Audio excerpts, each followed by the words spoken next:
నేడు 79వ స్వాతంత్ర దినోత్సవం జరుపుకుంటున్న శుభ సందర్భంలో జిల్లా ప్రజలకు, ప్రజాప్రతినిధులకు, న్యాయాధీశులకు నివాళులర్పిస్తున్నాం. అలాగే మన దేశ సరిహద్దుల్లో వారి జీవితాన్ని పణంగా పెట్టి మనల్ని నిరంతరం కంటికి రెప్పలా కాపాడుతున్నటువంటి సైనికులకు, మాజీ సైనికులకు, వారి కుటుంబ సభ్యులకు అందరికీ నమస్సమాంజలు తెలియజేస్తూ అమరులైన సైనికులకు నివాళులర్పిస్తున్నాం. ఇటీవల పహల్గామ్ ఉగ్ర దాడుల్లో ప్రాణాలు కోల్పోయినటువంటి వారికి అంజలి ఘటిస్తూ ఆపరేషన్ సింధూర్ను విజయవంతం చేసిన మన సైనికులకు అభినందనలు తెలియజేస్తున్నాను.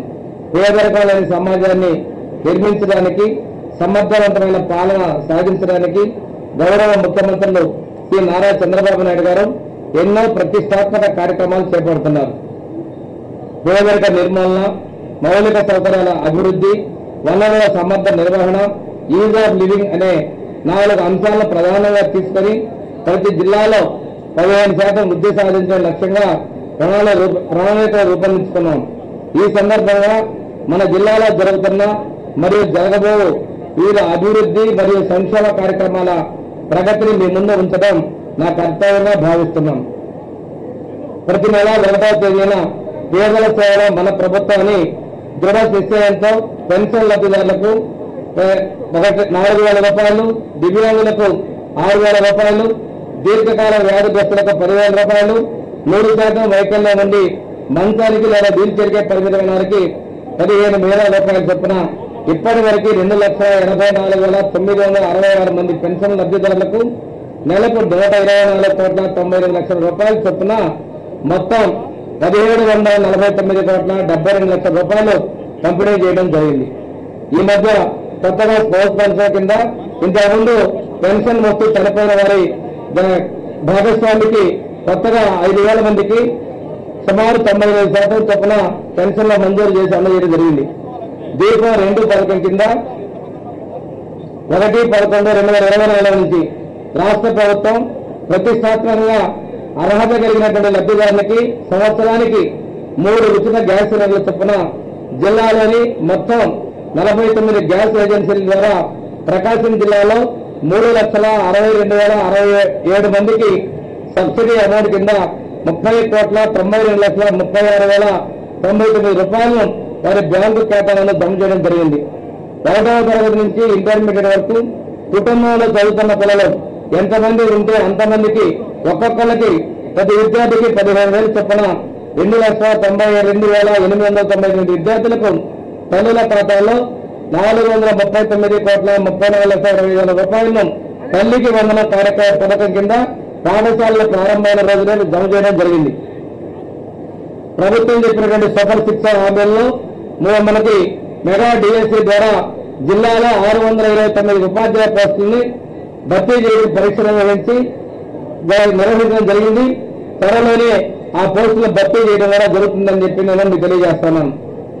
2025-26 సంవత్సరానికి గాను అన్నదాత సుఖీభావ పథకం కింద 2,68,160 మంది రైతులకు రాష్ట్ర ప్రభుత్వం ఇచ్చేటువంటి 5,000 రూపాయలు, పీఎం కిసాన్ కింద కేంద్రం ఇచ్చేటువంటి 2,000 రూపాయలు, వరసి 7,000 రూపాయలను ఒక్కొక్క రైతు ఖాతాలో నిన్న జమ చేయడం జరిగింది. ఈ మొత్తం కూడాను 182,74,00,000 రూపాయలు అన్నదాత సుఖీభావ పీఎం కిసాన్ పథకం కింద రైతుల ఖాతాలో జమ చేయడం జరిగింది. అదేవిధంగా ఈ రోజున మనం ఇచ్చినటువంటి హామీ ప్రకారం ఆకాశంలో అర్ధభాగమైన మహిళల కోసం స్త్రీ శక్తి పథకాన్ని, ఉచిత బస్సు పథకాన్ని గౌరవ ముఖ్యమంత్రి గారు ఈరోజు విజయవాడలో ఈరోజు సాయంత్రం 4 గంటల ప్రారంభించబోతున్నారు. ఈ పథకం ద్వారా మనం ఆర్టీసీ బస్సుల్లో ప్రతి ఒక్క ఆడపడుచుకి, బాలికలకి, అదేవిధంగా ట్రాన్స్జెండర్స్ కూడా 0 టికెట్ ని ఆధార్ కార్డుతో ప్రయాణం చేసేటువంటి ప్రతి ఒక్కళ్ళు కూడా కల్పించబోతున్నాను కూడా సగర్వంగా తెలియజేస్తాను. వికసిత్ భారత్ 2040లో భాగంగా స్వర్ణాంధ్ర 2047 మన ప్రభుత్వం ప్రతిష్టాత్మకంగా చేపట్టి వ్యవసాయ, పరిశ్రమలు మరియు సర్వీస్ రంగాలు, వాటి అనుబంధ రంగాల్లో 15% వృద్ధి రేటు సాధించాలని దృఢ సంకల్పంతో మన రాష్ట్ర ప్రభుత్వం ముందుకు సాగుతుంది. ఇందులో భాగంగా జిల్లా తలసరి ఆదాయం 2,15,240 రూపాయలు ఉండగా 15% వృద్ధి రేటుతో 2028-29 సంవత్సరానికి 4,27,490 రూపాయలు వృద్ధి రేటు పండించేందుకు తగు ప్రణాళికలు సిద్ధం చేసుకుని దీన్ని దిశగా ముందుకు సాగడం అవుతా ఉంది. అందులో భాగంగా మన జిల్లాలో ఉన్న వనరులను ఉపయోగించుకొని రాబోయే 5 సంవత్సరాల్లో 15% వృద్ధి రేటు సాధించడానికి తయారు చేసిన డిస్ట్రిక్ట్ విజన్ యాక్షన్ ప్లాన్ ని రాష్ట్ర స్థాయిలో ఈ యాక్షన్ ప్లాన్ కు 2వ స్థానం పొంది ముఖ్యమంత్రి గారి ప్రశంసలు పొందబడిన విషయాన్ని కూడా మీకు నేను సగర్వంగా తెలియజేస్తా ఉన్నాను. అదేవిధంగా నియోజకవర్గాల యాక్షన్ ప్లాన్ కొరకు గౌరవ శాసనసభ్యుల అధ్యక్షన 8 నియోజకవర్గాల్లో కాన్స్టిట్యున్సీ విజన్ యాక్షన్ ప్లాన్లను ప్రత్యేకంగా ఏర్పాటు చేయడం కూడా జరిగిందన్న విషయాన్ని నేను తెలియజేస్తున్నాను. అదేవిధంగా మండల స్థాయిలో కూడా మండల విజన్ యాక్షన్ ప్లాన్ ను ముఖ్యమంత్రి గారు గ్రామ స్థాయిలో సచివాలయ స్థాయిలో సచివాలయ విజన్ యాక్షన్ ప్లాన్ అనేది కూడా తయారు చేసి సంపూర్ణ ఆంధ్రప్రదేశ్ లో మనం విజన్ 24 కి 24 లక్ష్యంగా ముందుకెళ్లాలని తెలియజేస్తా ఉన్నారు. జీరో పావర్టీ కింద మన ప్రభుత్వం పేదరిక నిర్మూలన కోసం ప్రత్యేకమైన విధానాన్ని రూపొందించడం ద్వారా మన ప్రజలను విలువైన ఆస్తులుగా గుర్తిస్తూ మరియు మెరుగైన జీవన ప్రణాళికలను ప్రాధాన్యత ఇస్తూ గౌరవ ముఖ్యమంత్రి గారితో రూపొందించబడిన ప్రభుత్వ ప్రైవేట్ పబ్లిక్ పార్ట్నర్షిప్ అనేటువంటి T4 వినూత్న విధానాన్ని అమలుపరుస్తా ఉన్నాం. గౌరవ ముఖ్యమంత్రి గారి ఆకాంక్షలకు అనుగుణంగా మన జిల్లాలో పేదరికంలో అట్టడుగున ఉన్న 74,911 బంగారు కుటుంబాలను గుర్తించి ఇప్పటి వరకు 7,073 మంది మార్గదర్శకులను 44,607 బంగారు కుటుంబాలను దత్తత తీసుకుని ఉన్నారు. సదరు బంగారు కుటుంబాలకు అవసరమైన ఆర్థిక మరియు ఆర్థికేతర అవసరాలను సర్వే ద్వారా గుర్తించబడినవి. త్వరలోనే మిగిలిన బంగారు కుటుంబాలకు మార్గదర్శనం గుర్తించి 2029 సంవత్సరం నాటికి ఆంధ్రప్రదేశ్ పేదరికం లేని స్వర్ణాంధ్రప్రదేశ్గా రూపుదిద్దుకోవడానికి ప్రణాళికలు సిద్ధం చేస్తున్నాం. రెవెన్యూ శాఖలో జిల్లా వ్యాప్తంగా 822 రెవెన్యూ సదస్సులు నిర్వహించి 16,808 అర్జీలు స్వీకరించి 90% అర్జీలను సంతృప్తికరంగా పరిష్కరించడం జరిగింది. అందరికీ ఇళ్ల పథకం ద్వారా ప్రతిష్టాత్మకంగా చేపట్టినటువంటి మన ప్రభుత్వ పథకానికి గ్రామీణ ప్రాంతాల్లో ఇల్లు లేని కుటుంబాలకు 3 సెంట్లు, పట్టణ ప్రాంతాల్లో 2 సెంట్ల భూమి మహిళా కుటుంబ సభ్యుల పేరు మీద కేటాయించేందుకు శ్రీకారం చుట్టడం జరిగింది. ఇది మన ప్రభుత్వం మహిళా సాధికారత ప్రాధాన్యాన్ని తెలియజేస్తా ఉంది. అభ్యంతరం లేని ప్రభుత్వ భూముల్లో 500 చదరపు గజాల వరకు ఆక్రమణ చేసుకుని దీర్ఘకాలిక నివాసం ఏర్పాటు చేస్తున్న వారికి ఆక్రమణను చట్టబద్ధం చేయడం, కన్వీనెన్స్ డీల్ జారీ చేయడం జరుగుతుంది. సదరు పథకం కింద 223 అర్జీలు స్వీకరించి పరిష్కార క్రమంలో పతాక స్థాయికి చేరుకోవడం జరిగింది. సొంత భూములకు రైతుల హక్కులను కాలరాసే ల్యాండ్ టైటిలింగ్ చట్టాన్ని రద్దుపరిచి ప్రభుత్వ రాజముద్రతో కూడిన 72,006 నూతన పట్టాదారు పుస్తకాలను త్వరలోనే పంపిణీ చేయడం వరకు సిద్ధం చేయడమైంది. 8 గ్రామాల్లో రీసర్వే పూర్తి చేయబడినది మరియు 45 గ్రామాల్లో ఆగస్టు 31 నాటికి పూర్తి చేయడం లక్ష్యంగా నిర్దేశించడం జరిగింది. ఇప్పటివరకు రాజముద్రతో కూడిన పట్టాదారు పుస్తకాలు రైతులకు పంపిణీ చేయడానికి సిద్ధంగా ఉన్నవి.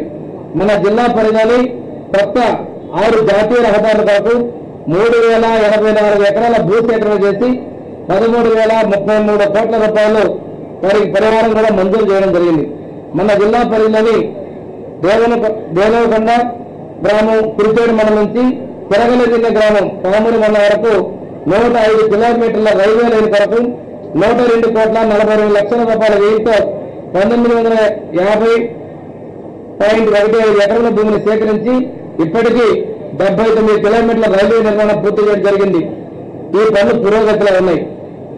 కష్టాల్లో ఉన్న నల్ల బల్లి పొగాకు రైతులను ఆదుకోవడానికి ఈ సంవత్సరం మన ప్రభుత్వం మద్దతు ప్రయోగాలు ప్రకటించి జిల్లాలో 459 రైతుల వద్ద 927 మెట్రిక్ టన్నుల నల్లబల్లి పొగాకును 7,40,00,000 రూపాయలతో కొనుగోలు చేయడమైంది. ప్రభుత్వ పథకాలు మరియు రాయితీలు పొందేందుకు 2,54,267 రైతులకు ప్రత్యేక గుర్తింపు సంఖ్య ఇవ్వడం జరిగింది. ఈ సంవత్సరం ఖరీఫ్ సీజన్లకు గాను 2,379 క్వింటాలు వివిధ రకముల విత్తనాలను 6,920 రైతులకు 1,24,00,000 రూపాయలను రాయితీపై సరఫరా చేయడం జరిగింది. 50% రాయితీపై పచ్చిరొట్టు విత్తనాలు మరియు 30% రాయితీపై అపరాల ప్రత్యేక కృతజ్ఞతలు తెలుపుతున్నాను. అదేవిధంగా జిల్లా అభివృద్ధి సంక్షేమ కార్యక్రమాలను సమర్థవంతంగా అమలుపరచడంలో తమ యొక్క తోడ్పాటు అందజేస్తున్నటువంటి గౌరవనీయులైన పార్లమెంటు సభ్యులకు, శాసనమండలి సభ్యులకు, శాసనసభ్యులకు, ఇతర ప్రజాప్రతినిధులకు మరియు వివిధ రాజకీయ ప్రతినిధులకు నా కృతజ్ఞతలు తెలియజేస్తా ఉన్నాను. ఈ రోజున 5వ నషాముక్త భారత్ అభియాన్ని కూడా జరుపుకుంటున్నాం. ఈ సందర్భంగా రాష్ట్రంలోనే ఉన్నటువంటి పిలుపు ప్రకారం జిల్లాలో కూడా ఎక్కడ ఇటువంటి మాదక ద్రవ్యాల అందుబాటులో లేకుండా చేసి యువత శక్తివంతంగా ఉండే విధంగా కృషి చేయాలని చెప్పేసి మీ అందరికీ పిలుపునిస్తూ స్వాతంత్ర ఉద్యమంలో చురుకుగా పాల్గొని ఈనాటి తరానికి స్ఫూర్తి ప్రారంభించినటువంటి మన స్వాతంత్ర సమరయోధులకు నా నమస్సుమాంజలు. జిల్లా పురోగతికి సహకరిస్తున్న స్వచ్ఛంద సంస్థలు, ప్రజలకు ఈ సందర్భంగా నా కృతజ్ఞతలు తెలియజేస్తున్నాను. అభివృద్ధి సంక్షేమ పథకాల అమలులో భాగస్వాములై సహకరిస్తున్న జిల్లా కలెక్టర్ గారికి, సూపరింటెండెంట్ ఆఫ్ పోలీస్ గారికి, జిల్లాలోని అందరూ అధికారులకు మరియు వారి సిబ్బందికి, బ్యాంకు అధికారులకు, స్వచ్ఛంద సేవా సంస్థల ప్రతినిధులకు, జిల్లా అభివృద్ధి సమాచారాన్ని ఎప్పటికప్పుడు ప్రజల ముందుంచినటువంటి ప్రింట్ మరియు ఎలక్ట్రానిక్ మిత్రులకు నా ప్రత్యేక కృతజ్ఞతలు తెలియజేస్తున్నాను. జిల్లాను ప్రగతి పదంలో నడిపించడానికి అందరూ తమ వంతు సహాయ సహకారాన్ని అందించాలని మనస్ఫూర్తిగా ఆకాంక్షిస్తూ ఆశిస్తూ సెలవు తీసుకున్నాను. జై హింద్. 79వ